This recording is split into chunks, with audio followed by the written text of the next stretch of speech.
उत्कर्ष सिन्हा साहब से मैं शुरुआत करता हूं पहले, और उसके साथ साथ आपने विपक्ष की प्रतिक्रियाएं भी सुनी और देश उबल रहा है। ये बहुत ऐसा दुखद घटनाक्रम है, ऐसा एक नृशंस कांड कर दिया गया है जिसके बाद देश में उबाल होना स्वाभाविक था। और जो उनकी मंशा थी, ये बार बार स्पष्ट होता है क्या कुछ मंशा रही होगी उनकी। लेकिन अब जो बातें हो रही हैं, देखिए 5 जो कल प्रतिबंध लगाए गए हैं, वो प्रतिबंध अपनी जगह आज जो बातें निकली हैं, प्रधानमंत्री जी ने जो कहा है, कैसे देखें, कैसे लिए? मैंने जैसे कहा अपने ओपनिंग रिमार्क में, ये पहला अवसर नहीं है, पहले भी बहुत सारे ऐसे घटनाक्रम हुए हैं। और अब ये कहीं ये भी होता है कि केवल गरजना क्यों है, बरसने में क्यों देर है, बरसते क्यों नहीं है? पहले भी ऐसा कहा गया है। प्रतिक्रिया आपकी डॉक्टर उत्कर्ष सिन्हा। संजीव जी, देखिए, एक तो पहली बात है कि ये घटना बहुत ही खराब घटना है, बहुत दुर्भाग्यपूर्ण घटना है, और देश का मुझे नहीं लगता कि कोई भी आम नागरिक इसमें आतंकवादियों के समर्थन में है। और ना सिर्फ आम आदमी बल्कि सारे राजनीतिक दलों ने जिस तरह से संयमित प्रतिक्रियाएं दी हैं, और सबने कहा कि हम सरकार के साथ हैं, तो एकजुटता जो देश की दिखनी चाहिए। लेकिन अब दिक्कत क्या है कि आज सर्वदलीय बैठक हो रही है। सर्वदलीय बैठक में प्रधानमंत्री नहीं रहेंगे, राजनाथ सिंह जी अध्यक्षता करेंगे भाजपा की तरफ से। तो क्यों नहीं रहेंगे भाई प्रधानमंत्री? जब एक मैसेज देना है कि हमारा पूरा देश एक साथ है, तो देश का मुखिया वहां क्यों नहीं? तो एक पॉइंट है, मैं ये नहीं कहता, देखिए सवाल गरजने बरसने का, कल भी जो प्रतिबंध लगाए गए हैं, मैं आज उसको पढ़ रहा था तो बड़ा आश्चर्यचकित था। जेस्चर आपका है, मगर आपने क्या किया? सिंधु जल बंटवारे को निलंबित किया है, उसको कैंसिल नहीं किया है, निलंबित किया है, एक स्पेस छोड़ा है। लेकिन उससे होगा क्या भाई? अगर आप सिंधु जल बंटवारे के ऊपर कोई एक्शन भी लेना चाहे ना, तो आपको कम से कम 10 साल लगेगा। बहुत सारा इंफ्रास्ट्रक्चर बनाना पड़ेगा पानी रोकने के लिए, बहुत पैसा खर्च होगा। तो ये क्या है? ठीक है, तात्कालिक तौर पर आपने देश को एक मैसेज दिया, वो ठीक बात है। वीजा में भी आपने भारत और पाकिस्तान के बीच में, ये जान के आश्चर्य होगा कि एक ऐसा देश है जिसमें इतने तरह के वीजा, करीब 42 तरह के वीजा हैं, उसमें भी 2 वीजा कैंसिल हुए। हाँ, दूतावास को लेके जो आपने कहा वो बहुत अच्छा किया, और सारे आदमी के लिए तो जेस्चर तो आपने दिया। लेकिन अब समस्या ये है कि इसके आगे क्या है? क्या पुलवामा में आपने जो किया था, सर्जिकल स्ट्राइक की थी, उसके बाद तो एक माहौल तो बना, आपने किया, लेकिन फिर वो लॉन्च पैड वहीं मौजूद है। 10 साल के भीतर, 5-6 साल के भीतर कमर कहां टूट रही है, और हम कितने निश्चिंत हैं? कल पहलगाम में परसों जो घटना घटी, उसमें 2-3 चीजें बड़ी साफ आ रही है। एक तो ये कि इंटेलिजेंस की इंफॉर्मेशन थी कि कुछ टेररिस्ट रेकी भी कर रहे हैं उन इलाकों की, कुछ मूवमेंट भी है, और बावजूद उसके एक ऐसी जगह पे जहां पे 2000 लोग जुटने वाले हैं, वहां कोई सिक्योरिटी फोर्स, आप बीएसएफ और आर्मी की तो बात ही छोड़ दीजिए, लोकल पुलिस भी नहीं है। ये तो आपकी सीरियसनेस है। और अगर ये सवाल उठाएं तो इस वक्त ट्रोल आर्मी आपको देशद्रोही भी कहेगी। लेकिन सवाल ये है कि ये क्यों नहीं उठेगा? पुलवामा के 300 किलो आरडीएक्स का आज तक पता नहीं चला, तो क्यों नहीं चला? अब ये सवाल फिर से मौजूद है। क्या सिर्फ 3 लाइन पे बात होगी? क्या सिर्फ इस लाइन पे बात होगी कि उन्होंने धर्म पूछ के गोली मारी? ठीक है, वो तो सच बात है, मारी। लेकिन उसके बाद ये भी सच है कि वहां के स्थानीय उसी धर्म के लोगों ने रेस्क्यू भी किया, बहुत लोगों को बचाया, बहुत लोग घायलों को ले गए, पीठ पे लाद के ले गए, तो धर्म की बात भी है। लेकिन आप चला रहे हैं सिर्फ एक लाइन, सिर्फ एक लाइन चला रहे हैं। देश इससे ऊब चुका है। कुछ लोग हैं जो उसमें मस्त हैं, वो उनको मजा आता है, सबसे आसान रास्ता है, इसलिए वो कर देते हैं। लेकिन डिटेलिंग में कोई नहीं जाना चाहता। ये एक माहौल है देश का, गुस्सा सबके भीतर है, लेकिन कुछ लोग समझ के बात कर रहे हैं, कुछ लोग बस अपनी मस्ती में बात कर रहे हैं, और वो बात बहुत खराब है। अब ऐसे में सरकार, देखिए आपका जो प्रश्न था संजीव जी, कि ये गरजने वाले बादल बरसेंगे कि नहीं बरसेंगे, मैं मानता हूं कि कुछ ना कुछ तो करेंगे, करना भी चाहिए। कम से कम एक एक्शन तो ऐसा होना चाहिए अब देखिए हमारे यहाँ से जो जो प्रतिबंध लगाए गए, आज अभी थोड़ी देर पहले पाकिस्तान की कैबिनेट की मीटिंग हुई और उसने भी प्रतिबंध लगाए हैं।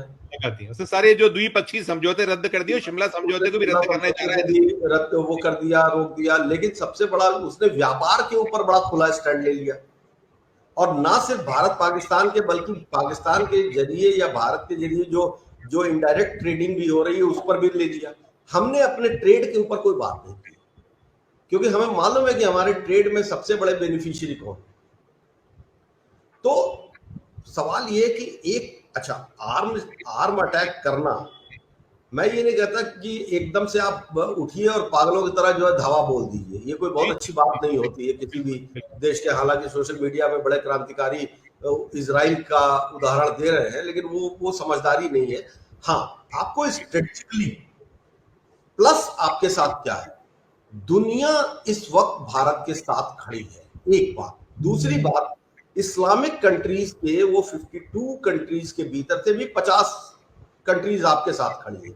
डिप्लोमेटिकली आप पाकिस्तान को कैसे बैकफुट पर लाते हैं? वैसे भी फेल स्टेट है, गवर्नेंस नाम की कोई चीज बची नहीं है, कंट्रोल कुछ बचा नहीं है। आसिम मुनीर जो व्यक्ति है आईएसआई का चीफ रहा है और इसका एजेंडा शुरू से यही है, लेकिन जो लाइन बन रही है वो लाइन फिर एक शक पैदा करती है। आसिम मुनीर का बोलना, उसके बाद फिर ये अटैक होना, और फिर बाकी प्रोग्राम्स छोड़ के इलेक्टोरल रैली में जाना, तो सवाल तो उठेंगे। इस बात से बिल्कुल परहेज किए बिना कि आलोचना हो समालोचना हो, लेकिन सवाल तो अपनी जगह पे कायम है और कोई ना कोई तो पूछेगा। ठीक बात। तो अब एक्शन क्या होगा? तो कृष्णा के पास जाऊं उसके पहले मैं याद स्मरण कराऊं कि इस पे बात उठ रही है जो अभी हुआ है पहलगाम को लेकर है कि वह सप्ताह में 2 बार वहां आर्मी का एक पूरे का पूरा ड्रिल होता था, वो जाता था, बीते कई दिनों से नहीं जा रहा। तो सवाल वही सारे हैं जो पुलवामा को लेकर कहीं हम बहुत सारे उसके जो सवाल थे वो आज तक तलाश रहे, नहीं जवाब आ पाए। तो वैसे ही कुछ है कि यहाँ क्यों हो रहा था, और आपके इतने सारे एजेंसी, और भारत में सबसे ज्यादा यदि कोई डिप्लॉयमेंट है तो वो कश्मीर में है, फिर इतना बड़ा घटनाक्रम हो जा रहा है। और ये भी निकला कि 1 से 7 अप्रैल तक उन्होंने रेकी की, तमाम चीजें थी। क्या कर रही थी आपकी इंटेलिजेंस, यही तो पूछा जा रहा है, और पूछो तो वही कि आप देशद्रोही। बहरहाल मैं डॉक्टर सिन्हा साहब से पूछना चाहूंगा, डॉक्टर साहब अब फिर कहा गया है, ये अब निकल कर आया है, आज आपने सुना होगा प्रधानमंत्री जी को बिहार में, कि हमारी आत्मा पर हमला किया गया। बिल्कुल, बेशक बेशक हम पूरा देश इससे उबला हुआ है। इसके पहले जब पुलवामा हुआ था तब हमारे 40 सैनिक मारे गए थे निर्दोष, तब भी हुई थी।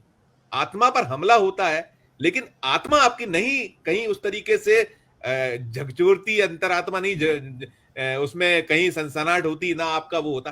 क्या कहेंगे आप, ये जो बार बार जुमलेबाजी पर ज्यादा बात होती है, वहीं मैं लाके खड़ा करता हूं, आत्मा पर चोट हुई है, और ये कहना कि ये अभी टीजर है, टेलर बाकी है, फिल्म पूरी बाकी है। एक टिप्पणी आपकी। जब संजीव भाई, जब गंभीरता की बजाय राजनेता जो है अभिनेता में बदल जाए तो इसी तरीके की बात होती है। आत्मा पर हमला, भाई पुलवामा के केस में भी सवाल क्या उठे थे? उस आर्मी के उस कॉन्वॉय को जाने के लिए डिमांड किया गया था कि आप एयर ट्रांसपोर्ट मुहैया करा दीजिए, आपने नहीं किया, अटैक हुआ। यहां पे भाई अभी तो गृह मंत्री थे, वहां प्रधानमंत्री को जाना था 2 दिन पहले, उन्होंने अपना दौरा रद्द किया। क्यों किया? तो ये भी बात पूछी जानी चाहिए। इसका मतलब कि आपके पास कोई ऐसा इनपुट था। इंटेलिजेंस को मैं फेल नहीं मानता, देखिए इंटेलिजेंस फेल नहीं होती। मैं हमेशा एक चीज का हामी हूं, इंटेलिजेंस अपनी इंफॉर्मेशन को फाइल कर देती, ठीक, और उसने इस मामले में भी किया है। ये जो रेकी की बात आ रही है, जो मूवमेंट की बात आ रही है, ये इंटेलिजेंस का काम उसने किया। एक्शन लेने वाले कौन थे? वो कौन लोग हैं जिन्होंने आर्मी की ड्रिल को रोक दिया? वो कौन लोग हैं जिन्होंने वहां पे रूटीन डिप्लॉयमेंट को रोका? देखिए अभी इसके बाद कुछ ही दिन के बाद अमरनाथ की यात्रा शुरू। बिल्कुल बिल्कुल। अब आप सबको मालूम है कि अमरनाथ यात्रा कितनी सेंसिटिव हो रही है। आप दुनिया को यह बता दीजिए कि साहब कश्मीर में 370 हटाते ही वो तो स्वर्ग हो गया, सब कुछ बंद हो गया। डेटा देखिए तो 2014 से अब तक कोई ऐसा साल नहीं बीता है जब 200-250 लोगों की शहादत न हुई हो, सिविलियंस और हमारे आर्मी पर्सनल, पैरामिलिट्री पर्सनल। अब आप आंख किसको मुदवा रहे हैं भाई? और ये जाहिर सी बात है कि कश्मीरी तो नहीं शामिल होंगे, कुछ बिट्रेडर होंगे, लेकिन कॉमन मैन तो नहीं शामिल।